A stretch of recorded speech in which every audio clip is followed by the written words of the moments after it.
Então, gente, muitos autores, né, muitos estudiosos da Bíblia, eles debatem, né, sobre qual foi a época em que Jó viveu, né?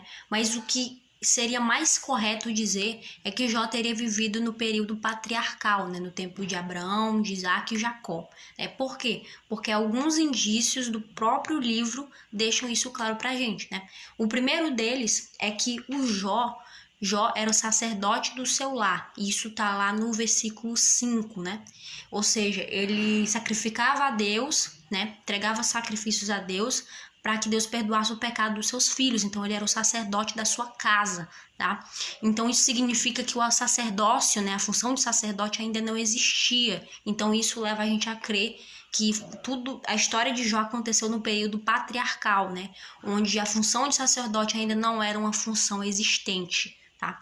Outro indício disso é que as filhas de Jó, né, e os seus filhos, né, eram co-herdeiros, né, ambos, né, todos eles tinham parte igual na herança de seu pai Jó, né. Então isso só seria possível no período patriarcal, né, tanto as mulheres quanto os homens fossem co-herdeiros, né. Ser co-herdeiros, né, não era permitido pela lei mosaica, né, que vai ser ali em Números, capítulo 27, versículo 8, né? Então, a partir desse momento, foi estabelecido que não existia essa coerdagem, né, de filhos e filhas, né? Mas na época de Jó, as irmãs, né, elas eram coerdeiras junto com os irmãos.